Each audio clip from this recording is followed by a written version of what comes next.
Selesai sholat kata istrinya, papa itu sholatnya nggak sesuai sunnah. Kenapa? Kok lutut duluan, harusnya tangan dulu. Mama yang nggak baca hadis katanya. Padahal dua-duanya nggak baca. Jadi yang pakai telapak tangan boleh, pakai lutut boleh, yang salah yang kepala duluan. Hati-hati dalam menempatkan sesuatu. Tidak kita mudah bisa mengatakan kalau ini sifatnya misalnya A bisa dimasukkan pada yang lainnya. Misal mentang-mentang ada syariah, semua ingin dijadikan syariah. Wah, sudah ada bank syariah, ada hijab syar'i, ada koperasi syariah. Sekarang saya mau bikin karaoke syariah, misalnya nggak bisa. Ya. Bapak dan Ibu sekalian, saudara-saudariku, rahimani wa rahimakumullah. Semoga Allah senantiasa mencurahkan rahmatnya kepada kita semua, menyayangi kita, dan memberikan taufik kepada kita, membimbing aktivitas kita, sehingga dapat memperbaiki amalan di sisa usia hidup kita ini untuk lebih berkualitas dan nampak baik sebelum kita kembali kepada Allah Subhanahu wa Ta'ala. Hadirin, seperti pernah saya sampaikan dalam berbagai pertemuan bahwa Nabi SAW memberikan ciri-ciri. Sekali lagi, Nabi SAW memberikan ciri-ciri bagi seorang yang dikatakan baik menurut pandangan agama. Ya. Jadi orang baik itu ada petunjuknya dari Nabi. Ya. Barangkali menurut kita hari ini saya sudah menjadi orang baik. Ya. Menurut kita sudah dipandang baik oleh tetangga. Tapi barangkali menurut Quran, menurut Sunnah, kita belum baik. Ya. Maka disampaikan oleh beliau salah satu sabdanya, dapat dalam Sahih Al-Bukhari, nomor hadis 71. Perhatikan kalimat beliau. Man yuridillahu bihi khaira, man yuridillahu bihi khaira, yufaqihu fid din. Saya sering ulang-ulang ini. Man yuridillahu bihi khaira. Siapapun yang diinginkan oleh Allah memiliki sifat-sifat baik, berubah jadi orang yang baik. Ya. Kalau ada kata man, itu isim mausul, kata yang menunjuk kepada konjungsi, kata sambung, atau menunjuk kepada orang, subjek. Ya. Tapi bentuknya umum. Bisa laki-laki, bisa perempuan, bisa dewasa, bisa kecil, ya, bisa tua ataupun muda. Ya. Di siapapun yang diinginkan oleh Allah berubah menjadi baik, memiliki sifat-sifat kebaikan, maka ciri pertamanya yufaqihu fid din, akan dipahamkan dia mengenai urusan agamanya. Ya. Jadi hati-hati kalau sampai saat ini misalnya, mohon maaf sebelumnya, ada di antara kita yang harta bendanya bertambah di rumah, alhamdulillah. Ya. Tapi kalau belum paham tentang tuntunan agamanya, dia tidak bisa membedakan yang baik dengan yang keliru, ya, yang benar atau yang salah, ya. Maka dalam pandangan agama dia belum termasuk pada orang yang baik. Atau meningkat kedudukan, alhamdulillah, ya. Bapak dapat promosi jabatan, alhamdulillah, ya. Tapi dalam saat yang bersamaan tidak tahu mana yang sunnah, mana yang harus ditinggalkan, yang bid'ah, ya. Mana yang dikerjakan, mana yang harus ditinggalkan, kita tidak paham itu, ya. Maka menurut pandangan agama itu belum dikatakan orang yang baik. Nah, saat Allah menginginkan seseorang berubah menjadi orang baik, ternyata cirinya bukan ditambah harta, tidak ditingkatkan kedudukan, walaupun alhamdulillah bila mendapatkan itu. Tapi ciri pertamanya yufaqihu fid din, dipahamkan, dibimbing, didorong untuk mau dia mempelajari dan mendekat kepada agamanya. Ya. Jadi berbahagialah Anda sekalian ketika hadir saat ini, saat orang lain barangkali sedang menikmati liburan, sedang sibuk bertamasya, sedang berkumpul dengan keluarga, Anda disentuh oleh Allah, dibimbing langsung datang ke rumahnya untuk mempelajari tuntunan agamanya. Itu tanda kebaikan, artinya sampai hari ini Allah menginginkan siapapun yang hadir saat ini untuk berubah menjadi orang yang baik dalam pandangan Allah. Tapi persoalannya, kalau Anda sudah didudukan ke sini, misal biasanya bermaksiat, biasanya lisannya tajam, perilakunya menyimpang, jarang menunaikan sholat dengan baik, jarang ke masjid dan sebagainya. Sekarang sudah didatangkan ke sini, diminta tobat, belum tersentuh juga untuk berubah. Allah sudah menghadirkan, meminta kita berubah jadi orang baik. Sudah dihadirkan sini, belum tersentuh juga. Dengan cara apa lagi Allah mesti memaksa kita berubah menjadi orang yang baik? Ya. Karena itu bertakwalah kepada Allah sebelum kita memulai uraian ini, ya, dan ini adalah pekan yang istimewa karena hari ini saya akan jadikan sebagai edisi khusus untuk bertanya jawab. Ya, edisi khusus untuk bertanya jawab karena tidak sedikit pertanyaan yang masuk baik di media sosial, ya, ataupun dari teman-teman yang sudah mengantarkan pertanyaan. Nanti insya Allah silakan Anda kalau ingin bertanya apa saja yang sekiranya bisa dijawab, silakan dituliskan, disampaikan ke depan, nanti kita bahas, ya. Dengan sebelumnya kita akan bahas dulu berbagai pertanyaan yang masuk lewat media sosial, ya. Pertama saya ingin sampaikan informasi dulu, Bapak Ibu sekalian, tidak sedikit dari kita yang mendambakan menjadi orang baik, sukses di dunia, kemudian bisa mendapatkan surga di akhirat, insya Allah. Pertanyaan terbesarnya, usaha apa yang sudah kita lakukan untuk mencapai itu? Saya akan berikan ilustrasi perbandingan, tidak kita bandingkan dengan zaman Nabi SAW dengan para sahabatnya yang tidak bisa dilukiskan, dengan para tabi'in, kita lukiskan dengan masa kita sekarang saja. Masya Allah, Alhamdulillah, beberapa pekan yang lalu atau beberapa hari yang lalu, saya berkesempatan untuk berdakwah di Kalimantan. Salah satunya di wilayah timur, Marawahau, ya, di daerah Kutai, ya, Kutai Timur, Masya Allah. Ada satu kesempatan kami berdakwah di lingkungan orang-orang komunitas Dayak. Bukan Dayak, tapi Dayak, ya. Hulu, artinya hulu sungai, yang tinggalnya di sekitaran sungai. Masya Allah, Bapak Ibu sekalian, dari 30% yang Muslim itu, karena 60% yang agama lain, ya, 10% masih kepercayaan animisme, dinamisme, 30% orang Islam. 130 orang, Alhamdulillah, baru masuk Islam.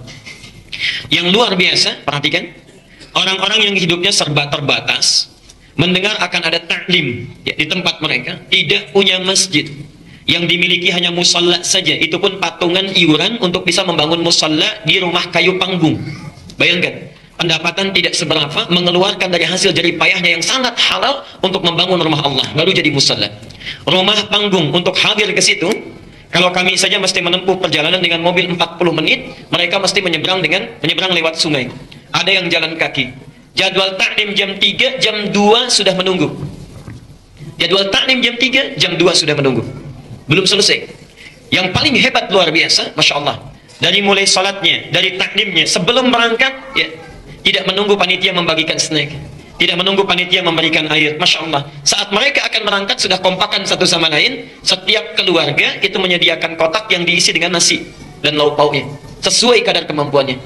Ada yang mengisi dengan telur, ada yang mengisi dengan ayam, ada yang mengisi dengan ikan, macam-macam. Ketika sampai di situ ada yang kelelahan, lapar, mereka makan dengan sesamanya. Masya Allah. Anda bayangkan, dalam keadaan tidak punya masjid, hanya musalla saja, terbuat dari kayu panggung, datang 1 jam sebelum taklim sudah hadir di dalamnya, menunaikan salat dengan baik, mau taklim bawa bekal sendiri, Masya Allah, dan hadir dengan penampilan yang sangat luar biasa, dan musallanya dibangun dari sebagian uang halal yang mereka dapatkan dari keringat mereka. Yuk kita bandingkan dengan kita yang sering kali mengatakan saya ingin ikut sunnah Nabi, yang merasa salatnya sudah mulai cukup banyak, bacaan Qur'annya sudah mulai cukup banyak, Masya Allah. Ayo perhatikan, satu, mari kita lihat, kalau orang yang rumahnya kayu saja, bentuk musalla saking semangatnya luar biasa. Anda yang sudah dibangunkan masjidnya luar biasa baiknya, fasilitasnya lengkap, keadaannya menenteramkan, yang kalau di luar panas di dalam bisa sejuk, yang kalau di luar dingin di sini bisa berteduh, Masya Allah, segalanya ada, bahkan datang pun masih ada air minumnya juga. Kalau dengan semua fasilitas itu Anda belum tersentuh untuk belajar, dengan cara apa lagi mesti difasilitasi? Yang luar biasa, Nabi SAW, Nabi, Rasul, dijamin masuk surga, bebas dari kesalahan, tidak ada hisabnya, tingkat surga paling tinggi, langsung melihat Allah tanpa hijab. Masya Allah, masih sempat-sempatnya taklim dengan Jibril. Seorang Qurannya pada Jibril, bahkan di akhir hidupnya 2 kali membacakan Quran kepada Jibril alaihissalam. Ya. Saya, antum, kita semua bukan Nabi, bukan Rasul, hisab menegangkan, amalan berantakan, surga belum jelas. Kalau dengan semua fasilitas yang ada, belum juga mau ikut taklim, belum mau belajar, Masya Allah, setinggi apa derajat kita di sisi Allah Subhanahu wa Ta'ala. Ya. Mereka datang tanpa pernah merasa putus asa, datang dengan semangatnya walaupun rumahnya panggung, tempatnya cuma musalla. Masya Allah, snacknya bawa sendiri. Ya. Kita kadang-kadang sudah disediakan segala fasilitasnya, belum tersentuh untuk belajar. Maka kalau Anda selama ini mengatakan, ya Allah, saya ingin punya cita-cita masuk surga, Masya Allah, hisabnya ringan, berjumpa dengan Rasulullah, jangan dulu membandingkan dengan sahabat, bandingkan dengan saudara-saudara kita dulu yang di pedalaman, yang mendekatnya kepada Allah luar biasa. Karena itu bertakwalah kepada Allah. Mari kita mulai materi kita, teduhkan hati kita. Yang datang ke sini penuh dengan maksiat, segera bertobat. Yang pernah punya salah kepada Allah, segera bertobat. Ya. Bermaksiat pada orang tuanya, ya. Mohon maaf, yang ada persoalan di keluarganya, menyimpang dari hukum Allah, segera tobat. Datang ke sini kita punya dosa, keluar dari rumah Allah ini, insya Allah telah berubah dalam kebaikan dalam pandangan Allah Subhanahu wa Ta'ala. Ya. Segera perbaiki diri, jangan pernah kita merasa putus asa dalam ibadah sebelum kita dipanggil oleh Allah Subhanahu wa Ta'ala. Mudah-mudahan semuanya sudah diterima dalam keadaan baik. Okay. Bapak Ibu sekalian, hari ini kita akan bahas edisi yang khusus, ya, adalah seputar diskusi istifta atau membahas persoalan-persoalan yang muncul, yang sekiranya ditanyakan atau muncul di masa-masa kini untuk kita berikan solusinya dalam pandangan agama kita. Ya. Kalau sudah ada yang mau ditanyakan, silakan nanti dituliskan kemudian dimajukan ke depan. Ya. Sementara saya akan bahas dulu pertanyaan-pertanyaan yang muncul lewat media sosial. Ya. Sebelum saya teruskan, Bapak Ibu sekalian, hati-hati dalam menempatkan sesuatu. Hati-hati dalam menempatkan sesuatu. Tidak kita mudah bisa mengatakan kalau ini sifatnya misalnya A bisa dimasukkan pada yang lainnya. Misal mentang-mentang ada syariah, semua ingin dijadikan syariah. Wah, sudah ada bank syariah, ada hijab syar'i, ada koperasi syariah. Sekarang saya mau bikin karaoke syariah, misalnya nggak bisa. Ya. Tepat sesuai tempatnya, nggak bisa kita letakkan satu kalimat pada kalimat yang tidak wajar. Ya. Jadi jangan aneh-aneh lah. Kalau sudah ada yang jelas, jangan nyari yang tidak jelas. Ya. Ya, baik. Kita bacakan satu dari situ, Ustaz, silakan. Nanti kita sambungkan. Mohon penjelasan tentang tafsir surat Al-Kahfi ayat 65 sampai 82 tentang pertemuan Nabi Musa dengan seorang hamba yang diberi hikmah.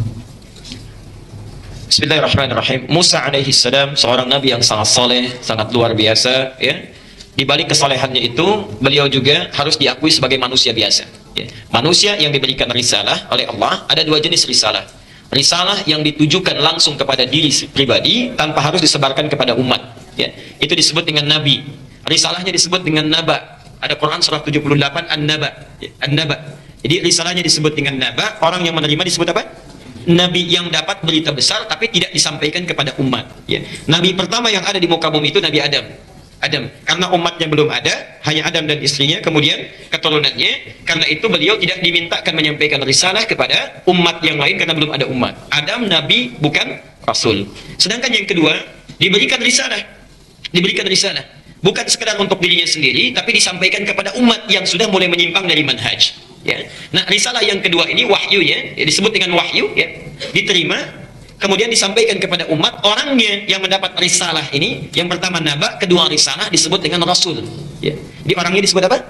Rasul. Rasul pertama yang sampai kepada kita, kemudian menyampaikan risalah Islam, itu adalah Nabi Nuh alaihi salam, ya. Jadi dari zaman Nabi Adam alaihi salam, kemudian terlahir keturunan-keturunan, itu belum menyimpang. Setelah Adam meninggal, keturunan mulai menyebar dan sebagainya, terjadi kemaksiatan, ya.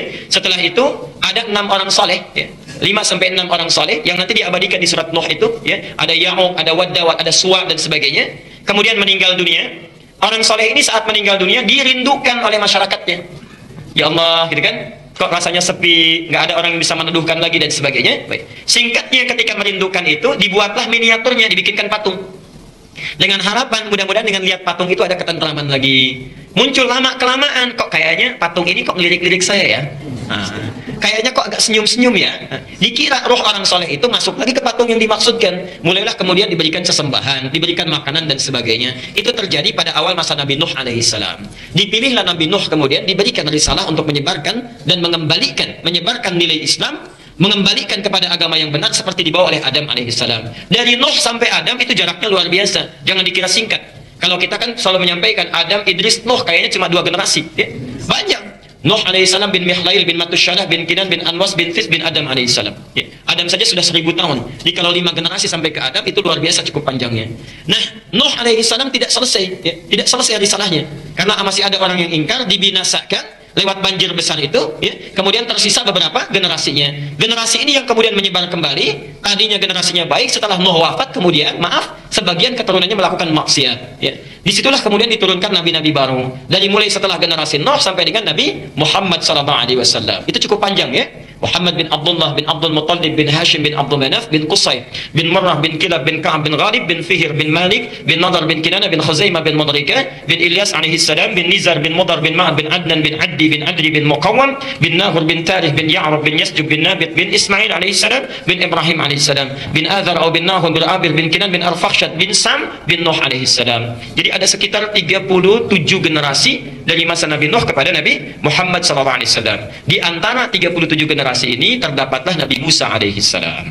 Musa alaihissalam meneruskan risalah siapa? Meneruskan risalah kakek moyangnya Rasulullah. Saat Nabi Ibrahim melahirkan Ismail, dari Ismail turun kemudian Nabi Muhammad, ya. Dari perkawinan antara atau pernikahan antara Nabi Ibrahim dengan Sarah melahirkan Ishak. Dari Ishak kemudian turun siapa? Ya'qub. Dari Ya'qub turun Yusuf. Dari keturunan Yusuf nanti ada Daud, ada Sulaiman, kemudian ada Musa alaihissalam. Dipilihlah Musa itu untuk memberikan risalah kepada kalangan yang khusus, yang sangat bandel, yang oleh Nabi Ishak tidak mempan, Nabi Ya'qub tidak mempan, Nabi Yusuf tidak mempan, Nabi Daud tidak mempan, Nabi Sulaiman tidak mempan. Masya Allah, sampai dengan Nabi Musa alaihissalam itu pun masih menyimpang juga nanti, sampai dengan Nabi Isa. Sampai sekarang itu susah, ya. Sampai sekarang. Nah, pada zaman Nabi Musa ini, di antara keutamaan Musa itu, sebelum menjadi Nabi dan Rasul, dipersiapkan oleh Allah. Dipersiapkan. Banyak persiapannya. Di antara tahapan-tahapannya, Musa kemudian, tanda-tanda dari kelahiran sudah kelahirannya tidak biasa, diselamatkan oleh Allah. Yang lain dibunuh, Musa diselamatkan. Al-Baqarah ayat 49. Saat tumbuh kemudian dewasa, ya, diberikan jalan oleh Allah untuk menghindar dari keluarga Fir'aun. Ya. Menerima wahyu di surah Al-Kahfi dimulai. Ya. Kemudian menerima wahyu di situ, datang ke Bukit Tur Sina. Setelah menerima wahyu itu dibimbing, dipersiapkan sebelum mengantarkan dan membebaskan Bani Israel dari cengkaman Fir'aun. Di antara bimbingannya bertemu dengan hamba yang saleh yang kemudian konon disebut dengan Khidir. Ya. Siapa hamba yang saleh ini? Para ulama bersepakat, sebagian besar ahli tafsir menyebutkan bahwa beliau itu seorang nabi. Seorang nabi, walaupun tidak diangkat menjadi rasul. Ya? Nah, seorang nabi ini, walaupun tidak diangkat menjadi rasul, diberikan oleh Allah keutamaan-keutamaan. Di antaranya adalah ilmu takwil, ya. Jadi ada takwil yang terkait dengan mimpi, ada takwil yang terkait dengan fenomena tertentu. Takwil yang terkait dengan mimpi misalnya Nabi Yusuf alaihissalam, kita sudah hafal kisahnya. Takwil yang terkait dengan fenomena tertentu itu diberikan kepada Nabi Khidir alaihissalam. Mulailah Musa diminta untuk belajar kepada Khidir untuk mempelajari kadar kesabaran. Sabar, tidak tergesa-gesa, tidak cepat menyimpulkan sesuatu. Karena di antara kelemahan Nabi Musa itu sebelumnya, lisannya tidak lancar dalam berbicara dan cepat menyimpulkan sesuatu. Ada orang salah tampar, ya. Makanya pernah tampar orang sampai meninggal dunia, sampai kabur dari kejaran Firaun, ya. Karena itu dilatih kesabaran, bertemu dengan Khidir. Khidir itu seorang nabi ahli takwil dan memiliki kesabaran luar biasa. Singkatnya, saat bertemu dengan Khidir, menyampaikan ingin belajar, kata Khidir syaratnya sederhana, nggak boleh tanya. Nggak boleh tanya, ya.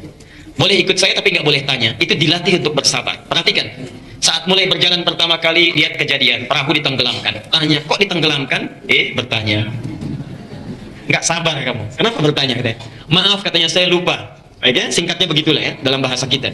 Kemudian berjalan lagi, ya. Kemudian ada satu bangunan dirobohkan, gitu kan? Singkat saja dirobohkan, tanya lagi, kok begitu? Gitu kan? Masya Allah. Tanya lagi, gitu kan? Nah, singkatnya, maaf, saya keliru. Kalau saya bertanya lagi, saya akan berpisah dengan Anda, kata Musa alaihissalam. Singkatnya bagian yang terakhir, ya, bertemulah dengan seorang anak, tiba-tiba tanpa bicara apapun, Khidir mewafatkan itu. Ya, Khidir mewafatkan, bukan membunuh tapi mewafatkan dengan izin Allah Subhanahu wa taala. Ketika diwafatkan, kaget Musa luar biasa, langsung mengeluarkan statement, gak bisa ditahan. Ya. Bagaimana Anda bisa melakukan ini, katanya? Ini zalim. Nah, disampaikan oleh Nabi Khidir alaihissalam, apa saya katakan? Dari tadi di awal saya sampaikan, kamu gak bisa sabar bersama saya. Kamu gak bisa sabar bersama saya, ya. Baru kemudian Nabi Khidir menyampaikan semua perjalanan kita itu telah ditetapkan oleh Allah, takwilnya disampaikan karena ini berupa perintah. Diterangkanlah masing-masing kisahnya, ya. Singkatnya sampai kepada anak yang saleh itu kenapa diwafatkan? Karena Allah memerintahkan Nabi Khidir untuk mewafatkan karena orang tuanya yang sangat saleh seringkali berdoa memohon kepada Allah untuk menjaga anak-anaknya dan membimbing mereka supaya menjadi anak yang saleh. Diwafatkan anak ini karena takdirnya nanti dia akan berubah menjadi anak yang buruk. Terpengaruh oleh lingkungan dan sebagainya, berubah menjadi anak yang buruk, ajalnya tiba pada saat itu. Diwafatkan oleh Allah, kemudian dalam keadaan baik dan akan diganti dengan anak yang saleh lagi karena kedua orang tuanya meminta anak yang dilahirkan dalam keadaan yang saleh. Masya Allah. Setelah diterangkan semuanya itu, kemudian Musa mulai tersadar, disitulah kemudian hikmah. Nah, ini yang dimaksudkan. Hikmah yang disebutkan dalam pelajaran Khidir alaihissalam didapatkan oleh Musa. Jadi inti perjalanannya, tafsirnya adalah dalam melakukan dan menyikapi sesuatu itu mesti bersabar. Amati dulu, jangan cepat menyimpulkan. Kalau Nabi saja, Rasul saja diminta bersabar, diminta melihat, mengamati sesuatu itu segalanya dengan detil, jangan cepat memberikan kesimpulan, latah dalam menjawab, apalagi kita yang bukan Nabi, bukan Rasul.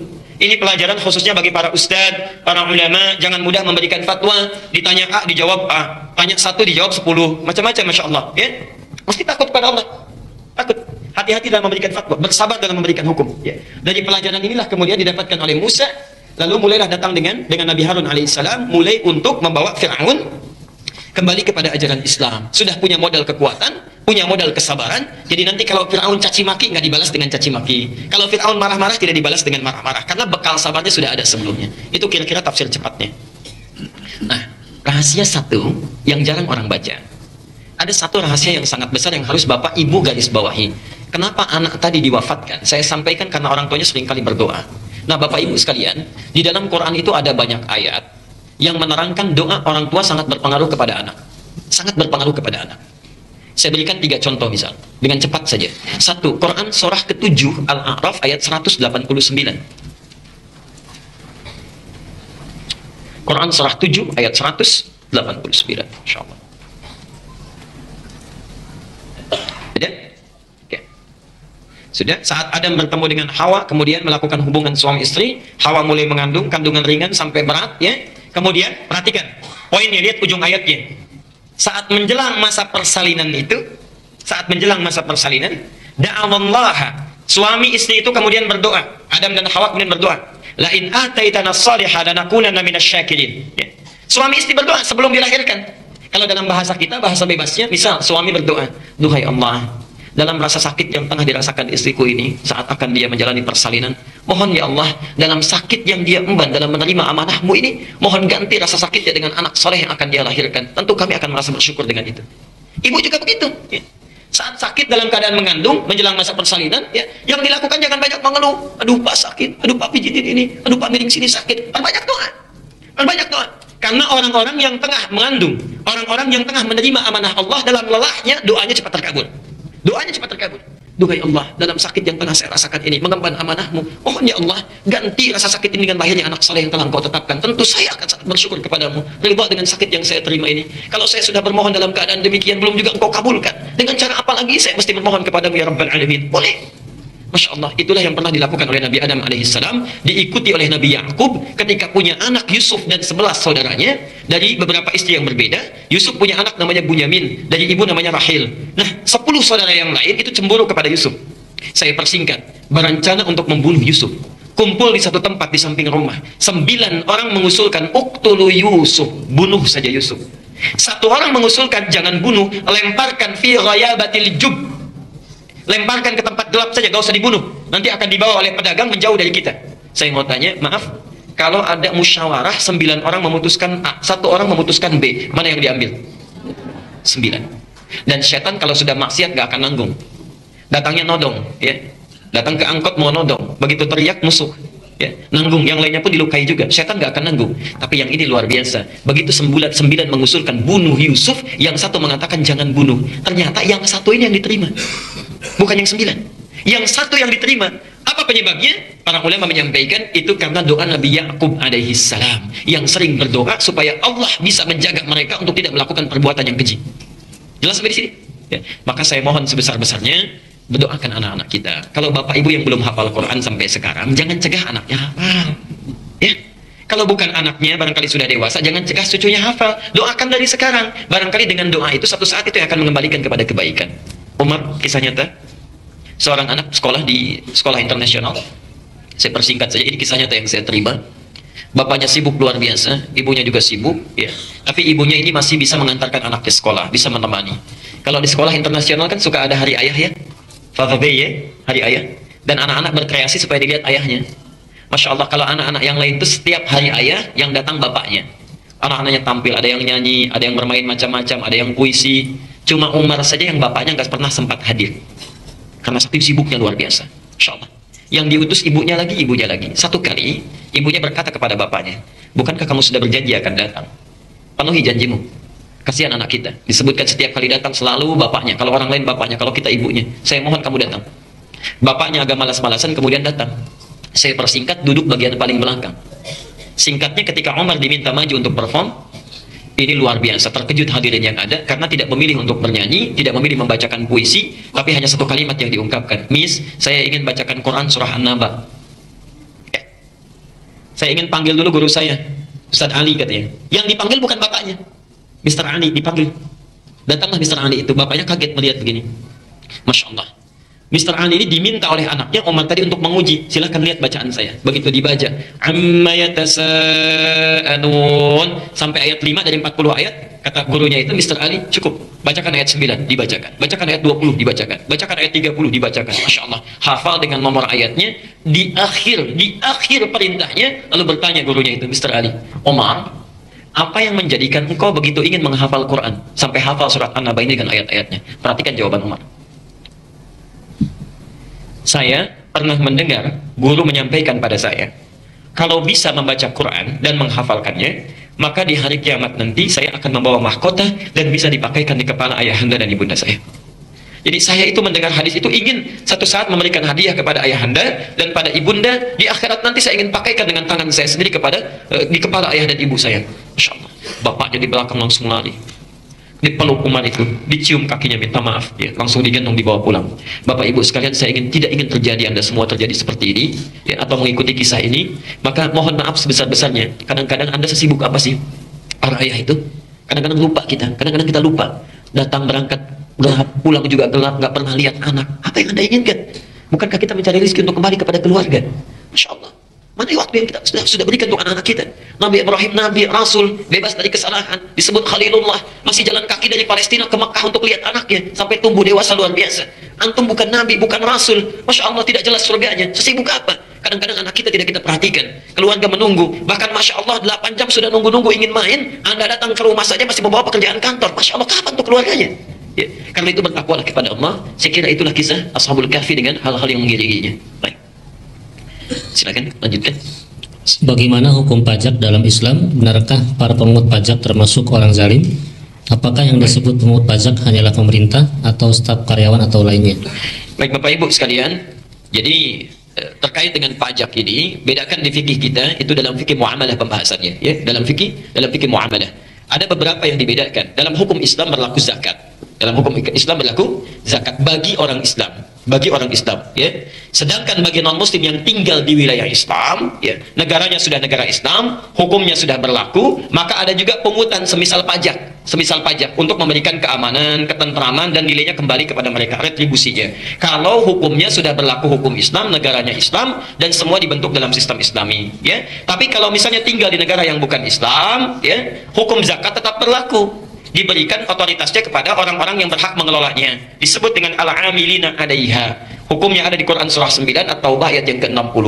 Innamas shadaqatu lil fuqara wal masakin, ya, wal amilina 'alaiha, yang mengelola zakat khusus, pengelola zakat yang sekarang dikenal dengan bazis, badan ambil zakat, infak, dan sedekah diantaranya. Ada juga yang tidak masuk bazis, misal di setiap DKM ada pengelola zakatnya. Jadi setiap kita akan mengeluarkan zakat wajib hukumnya, ya. Jangan tunggu jadi negara Islam dulu baru zakat dikeluarkan, tidak, ya, tidak seperti itu. Jadi zakat tetap berlaku, bagian dari nilai Islam. Begitu dapat kita hukumnya, baik zakat mal ataupun zakat fitri, bukan zakat fitrah, ya, kalau dalam bahasa hadis, tapi zakat fitri, baik zakat fitri ataupun zakat mal, kalau sudah tiba hukumnya wajib dikeluarkan, Adapun pajak itu hukumnya terkait dengan fikih muamalah, diserahkan kepada otoritas setempat dengan sistem kenegaraan yang berlaku. Misal di Indonesia, di Malaysia, di Brunei dan sebagainya mungkin beda sistemnya, ya. Jadi terkait dengan pajak itu bukan hukum dalam agama kita, tapi terkait dengan ketaatan dalam tata kelola terhadap ulil amri yang mengatur kemaslahatan kita, ya. Pajak dipungut teoritisnya untuk dikembalikan kepada kemakmuran rakyat, ya. Di kita diambil misalnya dari pajak retribusi, pajak makanan, pajak macam-macam, dikembalikan kemana? Sebagiannya dibiayai untuk biaya keamanan supaya bisa menjaga keamanan kita, dibangun bangunan-bangunan, jalan-jalan dan sebagainya. Itu diantara hukumnya. Apa hukum atau pandangan dalam agama Islam? Kalau sudah ditetapkan oleh pemerintah wajib mengikuti. Itu hukum muamalah namanya. Hukum muamalah, ya. Jadi wajib kita lakukan. Adapun masalah misalnya penyimpangan, digunakan pada hal yang tidak tepat, dikorupsi dan sebagainya, itu perkara yang terpisah dan dosanya ditanggung oleh mereka. Ya, dosanya ditanggung oleh mereka. Jelas sampai di sini saja kita. Baik. Ada lagi, satu lagi barangkali. Pada saat saya haji dikarenakan istri saya sakit, maka saya tidak bisa meninggalkannya sendirian di penginapan untuk sholat di Masjidil Haram. Apakah saya sudah benar melaksanakan sholat karena tidak di Masjidil Haram, tapi di penginapan dengan mengkosor sholat saya, karena saya mengambil hukumnya selama musafir? Kemudian yang kedua, apakah asuransi takaful Indonesia seperti Indonesia dan lain itu sudah benar menurut syariah? Baik, saya jawab yang pertama dulu barangkali dengan singkat. Bapak Ibu sekalian, ingat rukun sholat itu tidak terkait dengan tempat, ya. Misal rukun sholat adalah sholatnya di Masjidil Haram, sholatnya di Masjid Nabawi, ya susah kita, ya. Rukun sholat terkait dengan ibadah yang saat dilakukan, bagian dari prakteknya. Ada rukun, ada syarat. Syarat itu adalah hal terkait dengan sah tidaknya ibadah, tapi bukan termasuk dalam rangkaian ibadah itu sendiri. Misal syarat sah sholat itu wudhu. Wudhu bukan bagian dari rangkaian sholat, ya. Nggak ada misalnya takbir kemudian wudhu dulu, nggak ada begitu kan, ya. Jadi sebelum kita sholat wudhu dulu. Orang yang sholatnya tanpa wudhu benar sholatnya, dari takbir sampai salam nggak ada yang salah, tapi tidak sah karena tidak wudhu. Nah, tapi dari mulai takbir sampai dengan salam, takbir, kemudian misalnya rokok, kemudian sujud, itu disebut rukun sholat. Hal yang menentukan sahnya ibadah dan termasuk dalam rangkaian ibadah itu sendiri. Adapun di luar itu disebut dengan mutammimah, penyempurna, yang melahirkan fadilah-fadilah, keutamaan-keutamaan yang lain. Misal, ada salat dari segi waktu, keutamaan dari segi waktu, ya. Salat yang ditunaikan di malam hari itu lebih utama dibandingkan di siang hari yang sunnah, ya. Dalilnya misalnya Quran surah 73 Al-Muzammil ayat ke-6. Inna nasyi'atal laili hiya ashaddu wat'an wa aqwamu qila. Bangun malam itu kalau dilakukan lebih khusyuk, lebih menyentuh dibandingkan dengan salat di siang hari. Ada keutamaannya karena tidak banyak gangguan, tidak banyak aktivitas, sentuhannya lebih cepat. Karena itu syaitannya lebih kuat. Syaitannya lebih kuat, ya. Jadi ada syaitan khusus yang menggoda orang sholat, namanya dasim. Namanya khanzab. Khanzab, ya. Jadi ada jenis-jenis setan, ada setan khusus yang menggoda orang sholat, namanya apa? Khanzab. Khanzab ini akan menggoda orang sholat dari mulai selesai adzan berhenti. Hadis Al-Bukhari nomor hadis 608. Jika adzan sudah dikumandangkan, maka setan akan lari meninggalkan anak cucu Adam. Maaf, redaksinya wa alaihi dharatun, sambil terkentut-kentut. Maksudnya saking tidak sukanya sama orang sholat, suara adzan pun kalau ada baunya nggak mau cium dia, nggak mau cium. Makanya orang nggak pernah sholat pun, bahkan non muslim pun, kalau adzan sedang berkumandang bisa mengingatkan pada teman yang Islam, sudah adzan, kamu belum sholat, karena setannya sedang pergi. Ya. Teruskan hadisnya, wa idza thuwiba, kalau adzan selesai dikumandangkan, fa'ada, maka syaitan akan kembali menggoda orang yang akan sholat itu, ya. Makanya jangan heran, setelah selesai adzan, orang Islam pun akan mengatakan, baru adzan, belum qomat, karena syaitannya balik lagi, ya. Nah, sampai akan ditunaikan sholat itu akan digoda oleh khanzab ini, hatta la yash'ural musalli kam rak'atan yusalli, sampai tidak sadar orang yang sholat berapa rakaat sudah menunaikan sholatnya. Sampai tidak sadar orang yang sholat sudah berapa rakaat menunaikan sholatnya. Punya pengalaman ini? Ini kelihatan dari wajahnya, ya. Baik, teruskan. Nah, ini diantaranya sholat malam. Ada yang terkait dengan tempat, ya. Maaf, malam saya sarankan karena kita sudah belajar sunnah an-nabawiyah. Mohon sebesar-besarnya jangan tinggalkan tahajud. Sholat tahajud itu punya 4 kemuliaan yang tidak akan ditemukan di sholat apapun. Itu cuma malam, waktunya malam, ya. Satu, Allah menjamin akan mengangkat karir pekerjaannya di tempat terbaik. Yang kedua, cara dia bekerja, beribadah, beraktivitas dibimbing supaya mudah. Yang ketiga, kalau ada kesulitan dibimbing supaya keluar dengan lancar. Yang keempat, kalau sedang bekerja diganggu orang, ada yang mau menyingkirkan, menyungkurkan, menyudutkan, Masya Allah, Allah langsung yang tolong tanpa perantara. Dalilnya jelas, bukan hanya hadis tapi langsung Quran. Quran surah ke-17 ayat 79 sampai 81. Al-Isra. Wa minal laili fatahajjad bihi nafilatan laka. Di antara sebagian malam silahkan bangun tahajud, hukumnya cuma sunnah bukan wajib. Tapi kalau engkau lakukan, asa an yab'atsaka rabbuka maqaman mahmuda, ya. Allah akan angkat maqam derajatmu di tempat yang terbaik. Quran surah 17 ayat 79 sampai 81. Wa qur rabbi adkhilni mudkhala sidqin. Akan dibimbing awal pekerjaannya di tempat yang benar, terbaik. Wa akhrijni mukhrajas sidqin, dikeluarkan dengan cara terbaik kalau ada kesulitan. Waj'alni min ladunka sultanan nasira. Masyaallah, kalau diganggu orang langsung ditolong dalam kebaikan. Itu dari segi fadilah waktu. Dari segi tempat ada keutamaan. Misal, sholat di rumah dengan di masjid beda keutamaannya. Masjid melahirkan pahala 25 kali dibandingkan tempat biasa. Jadi kalau bapak misalnya, tetangga masjid memilih sholat di rumah, itu sudah kehilangan 25 kebaikan. 25 itu kata Nabi, jarak 1 ke 2, 2 ke 3, 3 ke 4, masing-masing 500 tahun. Jadi 1 ke 2 500 tahun, 2 ke 3 500 tahun, 3 ke 4 500 tahun, sampai ke 25. Jadi antum sangat rugi luar biasa kalau jadi tetangga masjid, tinggal beberapa langkah tapi memilih untuk sholat di rumah atau di tempat biasa. Ayo berangkat ke masjid. Saking sayangnya kepada kita Allah, sampai langsung masjidnya ditetapkan di samping rumahnya. Masih nggak mau berangkat juga, Masya Allah. Karena itu Nabi saking kesalnya dikecam. Lebih baik dibakar saja katanya rumahnya. Abu Bakar pernah memberikan fatwa itu. Orang yang sengaja nggak mau ke masjid, menantang masjid, ya, artinya melecehkan masjid maksudnya. Melecehkan masjid. Bukan kalau ada ini tetangga nggak ke masjid dipraktekkan, bakar aja rumahnya. Nggak begitu. Ya. Dilihat dulu ini orang yang melecehkan masjid, menganggap masjid tidak ada nilainya, ya. Kemudian memilih sholat di rumahnya walaupun dekat dengan masjid, itu seperti orang terbakar. Lebih baik dibakar rumahnya. Perbandingan. Ya. Nah, yang ketiga adalah keutamaan masjid-masjid khusus seperti Masjidil Haram. Yang kalau ibadah di situ, Masya Allah, itu sama dengan dapat pahala 100.000 kali dibandingkan masjid biasa. Misal, tadi sholat subuh 2 rakaat. Kalau di Masjid Al-Ihsan kita dapatkan sholat, tunaikan dengan baik, pahalanya 1. Di Masjidil Haram kita sholat, itu sama dengan 100.000 kali sholat tanpa henti. Saya mau tanya, bisa nggak konsisten selama seminggu sholat subuhnya di masjid terus? Selama seminggu? Bisa? Sebulan? Belum tentu. Mungkin sakit, mungkin ada halangan, mungkin ada dinas macam-macam, mungkin di perjalanan, belum tentu. Walaupun kita akan berangkat, belum tentu kondisinya memungkinkan. Masya Allah, orang yang sholat sekali di Masjidil Haram dan berjamaah dia, maka pahalanya seperti 100.000 kali sholat, 100.000 hari sholat subuh tanpa henti. Berapa tahun itu? Tidak putus-putus. Itu keutamaannya. Nah, karena itu bagi Anda yang sudah dekat dengan Masjidil Haram, Masjid Nabawi 1000 kali. Kalau sudah dekat, jangan memilih di hotel atau area yang tidak masuk dalam Masjidil Haram. Seringkali menipu itu, ya. Walaupun yang menipu itu kadang-kadang kelihatannya nyaman, nikmat. Baru keluar hotel, aduh Masya Allah ya, kalau saya hotelnya di Zam-Zam, sholatnya mudah lagi. Begitu keluar langsung ada garis merahnya, safnya langsung Masjidil Haram. Padahal itu bukan saf masjid. Keluar Masjidil Haram, maaf, keluar Zam-Zam, di bawah kan suka ada ya, di area mall itu. Kemudian ada garisnya, merah sudah dibuat, saf. Itu bukan saf masjid. Kalau tidak bersambung dengan saf yang di depan, tidak masuk safnya. Ayo tinggal beberapa langkah. Jadi kalau ada orang umrah, orang haji, sholatnya kemudian tetap di mall, apalagi memilih di hotel, nggak ke masjid, itu sama nilainya dengan orang yang sholat di Al-Ihsan. Ya. Kecuali ada keadaan darurat yang sifatnya memang menjadikan tidak bisa ke masjid, seperti tadi yang disampaikan, istri sakit, keadaan tidak bisa ke masjid, yang kalau ditinggal ke masjid perasaan tidak tentram, khawatir terjadi apa-apa, kalau ke masjid pun jadi madarat, diminta untuk istirahat. Bagaimana yang terbaik? Yang terbaik adalah memilih menemani istri di situ, tunaikan sholat berjamaah, pahalanya ada, dan tanamkan pada jiwa kita, ya Allah, berkeinginan kami ini untuk pergi ke Masjidil Haram. Tekad kami kuat sampai datang ke sini. Namun keadaan memaksa kami untuk keadaan seperti ini. Kalau tidak kau tetapkan juga tidak mungkin terjadi seperti ini. Kalau sudah ada keinginan seperti ini juga belum kau berikan pahalanya, dengan cara apa lagi hamba bisa bermunajat kepadamu? Masya Allah, sholatnya dapat pahala, keinginan kuat untuk sholat di Masjidil Haram pun dapat pahala.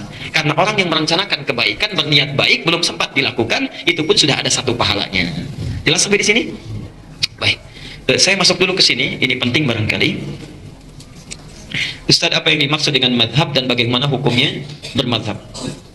Baik, saya ada bahasan yang khusus tentang hal ini dalam fikih ikhtilaf. Coba kita lihat sebentar ya.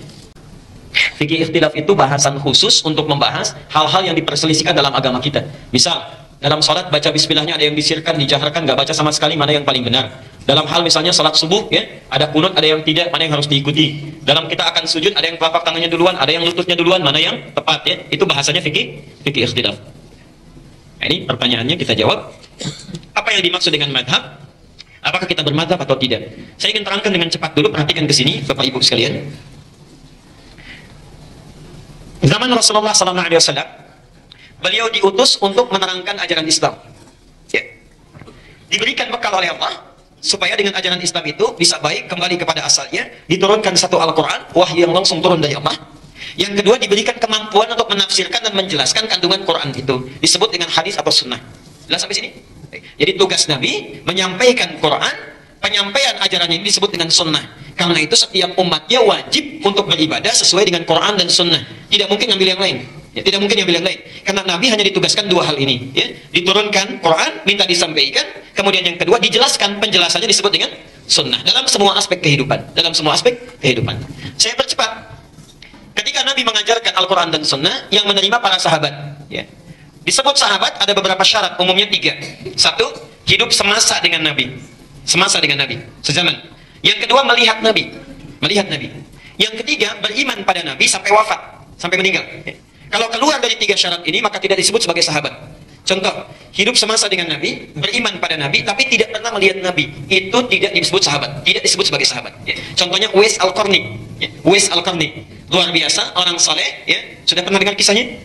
Di ujung saja kalau belum pernah dengar ya. Uwais Al-Qarni nggak melihat Nabi, hidup semasa dengan Nabi, beriman pada Nabi, tapi tidak pernah berjumpa dengan Nabi, maka tidak disebut sebagai sahabat. Sebaliknya, Musailamah Al-Kadzdzab, hidup semasa dengan Nabi, beriman pada Nabi, melihat Nabi, tapi setelah Nabi wafat langsung mengatakan, saya Nabi baru mendapatkan risalah.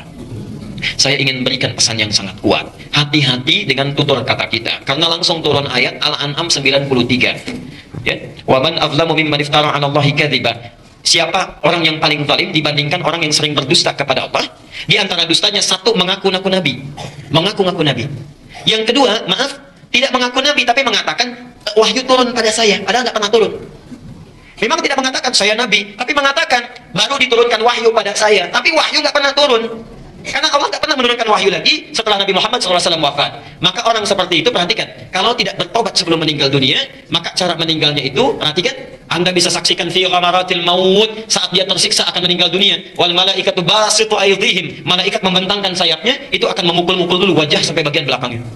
Jadi sebelum dicabut nyawanya, dipukul-pukul dulu.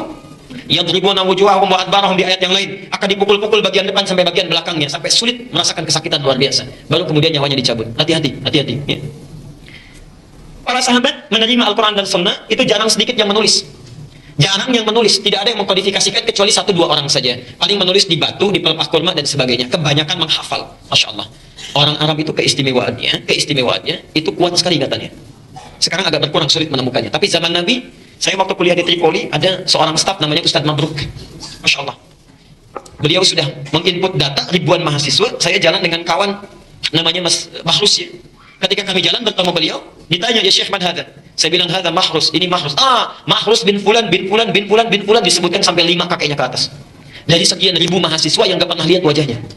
Itu keutamaan orang Arab ya. Karena itu mereka hafal Quran walaupun tidak menulis. Hafal Qurannya, masya Allah. Dan hafal di dalam kepalanya. Karena hafalan terbagi 2 ya. Ada hafal di luar kepala, ada hafal di dalam kepala. Ini hafal dalam jiwanya. Saking hafalnya, masya Allah, salatnya luar biasa. Utsman bin Affan, Pak. Utsman bin Affan. Beliau orang sibuk, pebisnis, selalu merantau keluar masuk Madinah. Tapi dalam sibuknya, jangan tanya wajibnya, sunnahnya gak ketinggalan. Tahajudnya khatam Quran. Tahajudnya khatam Quran. Umar bin Khattab gak mau kalah. Sehari semalam 4 kali khatam Quran. 2 kali siang, 2 kali malam. Kita ada di mana? Sesibuk apa?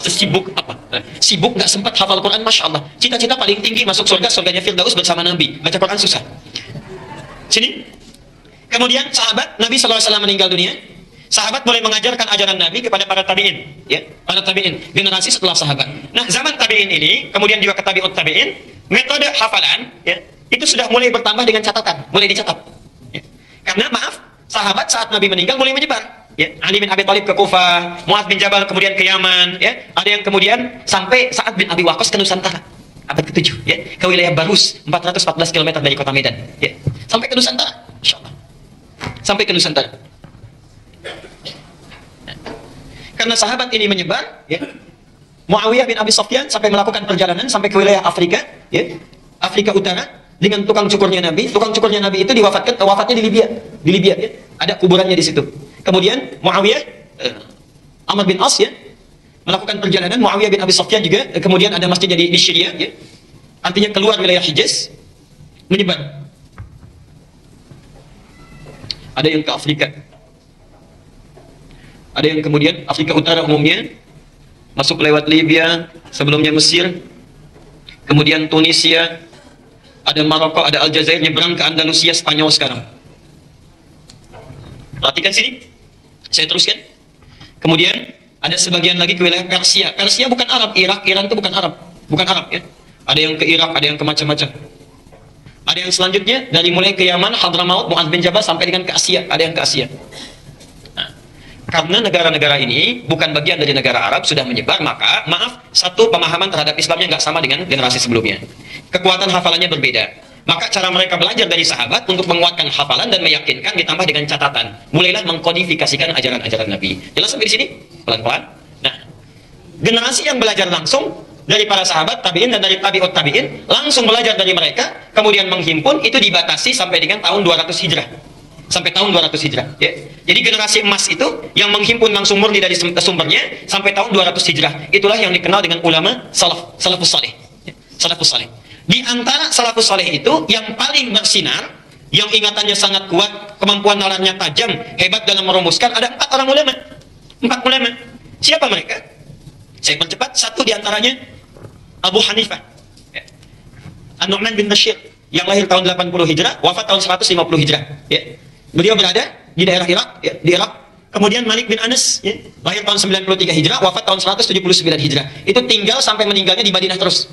Di Madinah, tidak pernah keluar. Ini ahli hadis, ya. Kemudian ada Muhammad bin Idris, kakeknya yang ke-9 namanya Asy-Syafi'i, dikenal dengan Imam Asy-Syafi'i, lahirnya tahun 150 Hijrah. Abu Hanifah meninggal, yang ini lahir. Bu, ingat Bu ya, ini saya berikan motivasi.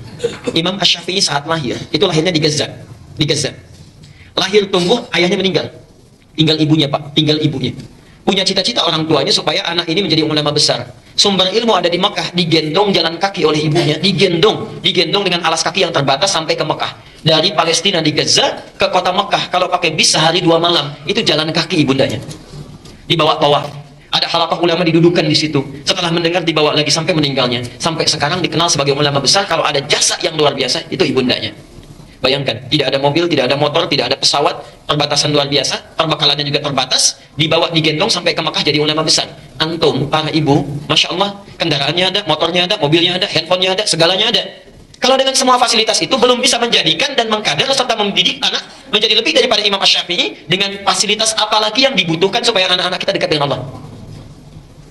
Ahmad bin Hanbal, Burja Asy-Syafi'i, tahun 164 Hijrah, wafat 241 Hijriah. Nah, Bapak Ibu sekalian, keempat ulama inilah yang kemudian menghimpun, sekali lagi, menghimpun semua ajaran-ajaran Nabi yang disampaikan pada para sahabat, termasuk juga kepada para tabi'in, ditulis oleh mereka di kitab-kitabnya. Nah, ini yang paling penting. Lihat sini. Ajaran yang dihimpun dari Nabi itu ada dua sifat. Ada dua sifat. Satu,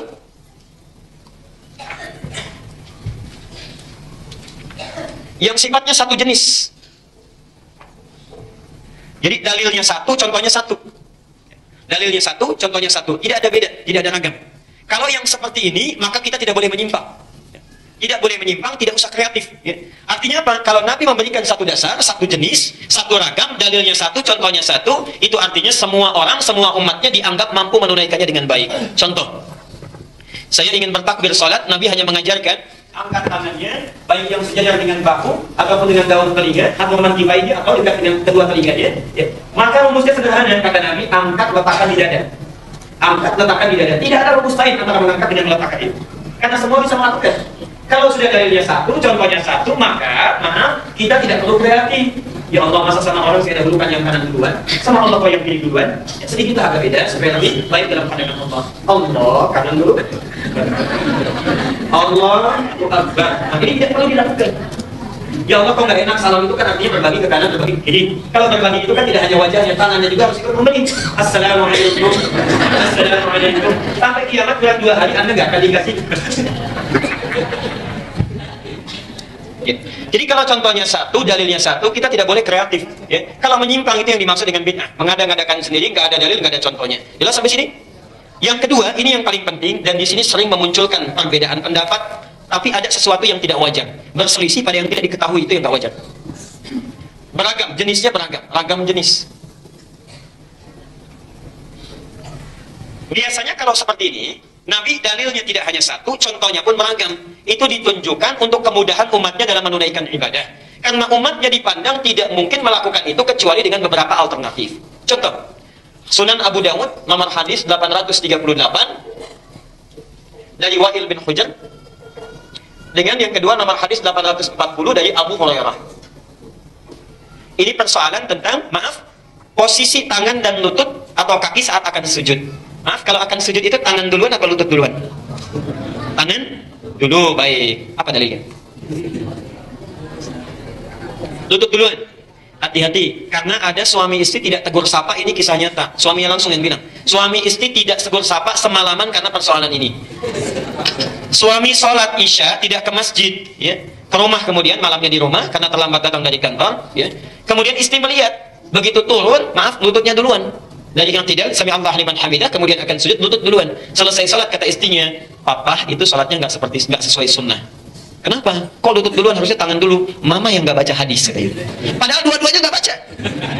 Dua-duanya nggak baca. Yang satu dengar dari guru yang A, satu dari guru yang B. Suaminya cerita besok paginya, ya, karena jemput ke rumah, masya Allah. Ya. Bapak Ibu sekalian, kedua-duanya sebetulnya ada di hadis Nabi. Dan uniknya di kitab yang sama.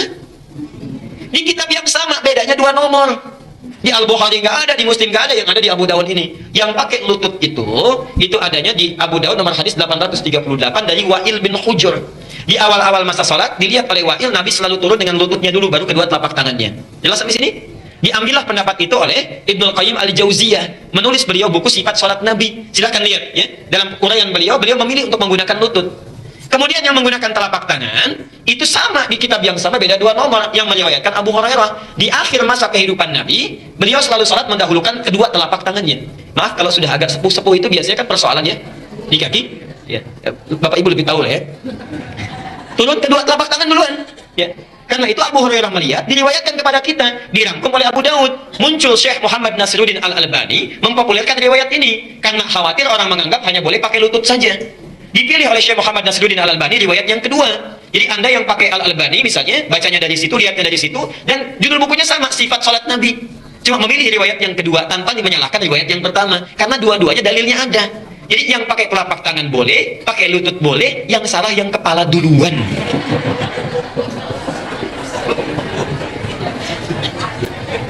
Belum apa-apa sudah rame, ya ini yang benar, ini yang salah. Kalau dua-duanya ada hukumnya, sumbernya ada, dalilnya dari Nabi, maka itu prinsipnya kemudahan. Karena nggak bisa. Coba kalau Anda misalnya pilih pakai tangan saja, kalau tangan nggak bisa mau pakai apa coba? Kemungkinan cuma dua, kalau nggak pakai lutut, pakai telapak tangan, itu sederhananya. Jelas sampai sini? Nah, maka dalam hal demikian, itu ragam boleh memilih, tapi ada ikatannya, diikat muqayyadun bid dalil, bid adillah. Dalilnya ada, contohnya ada, lakukan. Nggak ada dalil, nggak boleh. Jelas sampai sini? Nah, kedua ini dirangkum oleh 4 bintang ulama ini, dikumpulkan semuanya. Nah, kumpulan semuanya ini, baik yang satu jenis ataupun ragam jenis, disebut dengan manhaj. Manhaj. Ya. Jadi Anda, baik yang sujudnya menggunakan telapak tangan, ataupun menggunakan kedua lutut, manhajnya sama dengan Nabi. Sejalan. Jelas? Ikut manhaj salaf di sini. Orang yang ikut itu namanya salafi. Kalau banyak namanya salafiyun. Ya. Jadi sebetulnya semua orang Islam itu salafi. Semua orang Islam itu salafiyun, ya. Jadi bukan kelompok tertentu, ya, komunitas tertentu, bukan. Tapi semuanya itu salafi. Nah, istilah-istilah salafi yang muncul sekarang ini sebetulnya itu tren yang ingin mengembalikan kepada ajaran yang ini. Tadinya ada yang menyimpang, maaf, kuburan dijadikan sebagai sesembahan, doa-doanya tidak tepat, kemudian pindah dari orang kemudian kepada hewan. Cuma di Indonesia yang hewan itu jadi kiai, ada kiai selamat gitu kan? Sudah cukup dengan hewan kemudian pindah kepada benda, keris jadi kiai. Ada kiai banyak deh. Sekarang diburu di Belanda namanya Kiai Nogosiluman. Kiai Nogosiluman itu kerisnya Pangeran Diponegoro. Anggaran banyak untuk mencari keris itu. Nggak cukup dengan keris, sekarang muncul Kiai Akik, macam-macam. Itu keliru. Makanya muncul gerakan kembalikan ke manhaj salaf, muncullah itu salafi. Orang-orang yang ikut ini sebetulnya semuanya salafi. Mau yang pakai lutut dulu, pakai telapak tangan dulu, itu secara manhaj sama semuanya. Jelas sampai di sini? Baik. Nah, kalau kita memilih salah satu, misal saya mau pilih pakai lutut saja, karena kan nggak mungkin dua-duanya. Oke? Atau saya pakai telapak tangan saja. Pilihan kita itu disebut dengan madhab. Jadi semuanya disebut dengan manhaj, pilihannya disebut dengan madhab. Singkatan dari madhaba ilaihi. Satu yang dipilih untuk memudahkan ibadah. Contoh, bismillah itu bacanya bisa 4 cara. Satu disirkan, kedua dijaharkan, ada 70 hadis itu. Ketiga nggak dibaca sama sekali. Yang keempat, pertama nggak dibaca. Pertama dijaharkan dari Abu Hurairah, selanjutnya tidak dibaca sama sekali. Jadi boleh jaharkan, boleh sirkan, tidak dibaca sama sekali juga silahkan. Yang keempat, dijaharkan yang pertama, selanjutnya nggak dibaca. Maaf. Sekarang saya contohkan. Misal, ini Imam Asy-Syafi'i ngajar. Datang ke satu tempat misalnya. Ke Mesir, Afrika Utara. Orang-orang Mesir belum tahu bacaan sholat. Saya mau sampaikan, diajarkan semuanya cara bismillah atau diajarkan satu saja? Orang yang belum tahu bacaan sholat, belum mengerti sholat, mau diajarkan seluruh bacaan atau satu saja? Satu. Nggak mungkin keseluruhannya. Baru datang belum pada bisa sholat. Saat baca bismillah bisa dijaharkan, bisa disirkan, bisa tidak dibaca sama sekali. Orang bingung. Pilih salah satu. Nah, saat dipilih salah satu itulah yang disebut dengan madhab. Akhirnya apa? Abu Hanifah memilih nggak baca sama sekali.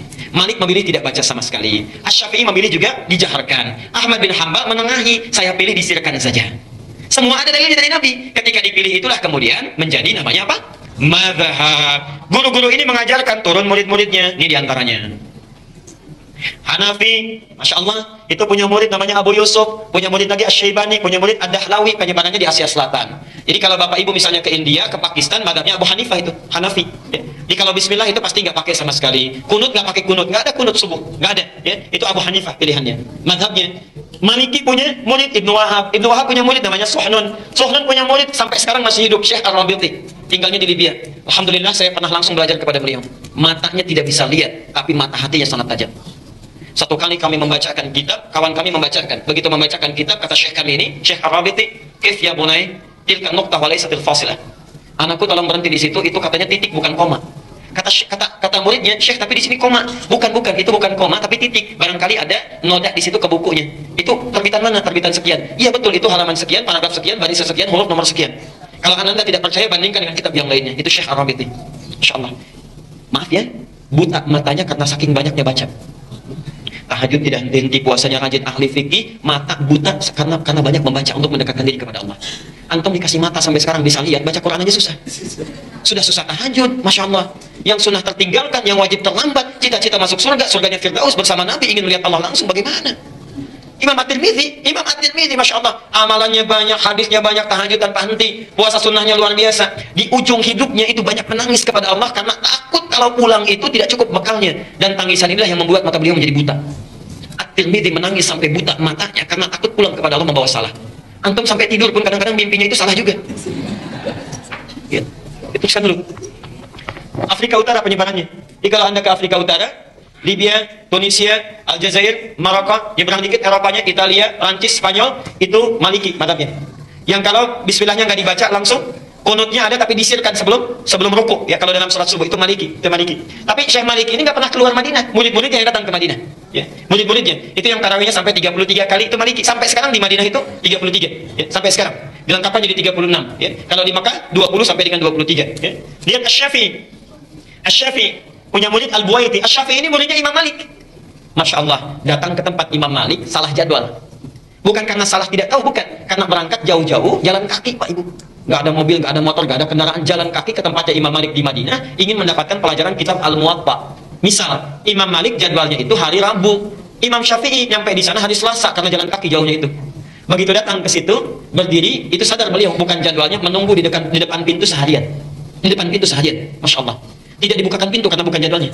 Begitu tiba hari Rabunya itu, ya, ilustrasinya, tiba-tiba Imam Malik langsung mengatakan kepada pembantunya, kepada khadimnya, "Iftah katanya ilbab, bukalah pintu itu, di depan sudah ada seorang pemuda menunggu." Padahal Imam Malik tidak pernah lihat. Buka pintu, di depan sudah ada seorang pemuda menunggu. Begitu dibuka, datang Imam Asy-Syafi'i itu ditanya, ya, ada keperluan apa katanya? Punya hajat apa? Kata beliau, saya ingin belajar hadis dari Anda. Kata Imam Malik, apa yang sudah kamu punya? Kata Imam Asy-Syafi'i, hafidhul Muwatta, saya sudah hafal kitab Al-Muwatta. Jadi menunggu di depan pintu syekhnya itu sambil menghafalkan kitab Al-Muwatta yang tebalnya itu 2 kali buku ini dalam semalaman hafal. Imam Asy-Syafi'i. Dalam semalaman hafal itu Imam Asy-Syafi'i. Dan dalam keadaan jadi guru besar pun masih tawadhu juga. Guru sedang istirahat gak diganggu, ditunggu sampai besoknya. Antum taklimnya di mana-mana, terbuka tempatnya, tidak ada halangan, kendaraannya ada. Datang bukan hanya 1 hadis, 10 hadis kadang-kadang disampaikan. Masih nggak mau datang juga. Masya Allah. Ya, dengan cara apa lagi mesti dibimbing? Bahkan ada satu lagi yang tidak disebutkan di sini. Masya Allah, ada orang datang ke tempatnya Imam Malik, itu jual rumah, jual tanah demi belajar 1 hadis. Datang ke Imam Malik ditolak. Gak mau pulang. Kata Imam Malik, cambuk orang itu. Ke pembantunya, cambuk. Begitu dicambuk sekali, 2 kali, 8 kali. Setelah dicambuk 8 kali, orang ini merintih mengatakan, "Anda zalim Syekh," katanya. Kata Imam Malik, "Kenapa? Saya sudah jual tanah, jual rumah untuk kesini belajar hadis, tapi Anda pukuli saya. Anda zalim. Lalu apa mau kamu? Sesuai dengan jumlah cambukan tadi, berikan saya 8 hadis." Diberikan oleh Imam Malik 8 hadis untuk membayarnya. Kata orang tadi, "Syekh, kurang, tolong cambuk lagi sebanyak-banyaknya. Tolong cambuk lagi sebanyak-banyaknya." Orang mau ngambil hadis 8 saja, mau dicambuk dulu. Antum datang ke sini saking mudahnya, dikasih air minuman juga, disediakan snack juga kalau malam Jumat, belum mau juga belajar. Dengan cara apa lagi? Cita-cita masuk surga, surganya Firdaus bersama Nabi, ingin melihat Allah tanpa hijab. Masya Allah. Punya murid namanya Al-Buwaiti. Buwaiti punya murid namanya Al-Bukhari. Jadi Imam Al-Bukhari yang nulis kitab Sahih, ya. Sahih Al-Bukhari itu muridnya Al-Buwaiti, madhabnya Syafi'i. Kemudian Wahbah Az-Zuhaili, saya pernah bertemu beliau di Tripoli, ya. Ini orang Syria, sampai sekarang masih hidup. Di antara karyanya Al-Fiqhul Islami wa Adillatuhu, ya. Wahbah Az-Zuhaili, penyebarannya Asia Tenggara banyaknya, umumnya Asia Tenggara. Kemudian Ahmad bin Hanbal Hambali, punya murid namanya Al-Afram, punya murid lagi Syekhul Islam Ibnu Taimiyah, ya. Itu Hambali. Kemudian Ibnu Qayyim Al-Jauziyah sampai berakhirnya di Syekh Al-Albani. Penyebarannya di Teluk, ya. Jadi kalau sekarang di Saudi Arabia, misal di Uni Emirat Arab, di Qatar, itu umumnya mazhabnya Hambali. Yang kalau salat bismillahnya disirkan, yang nggak ada kunutnya kecuali nazilah dan sebagainya, itu Hambali. Jelas sampai di sini?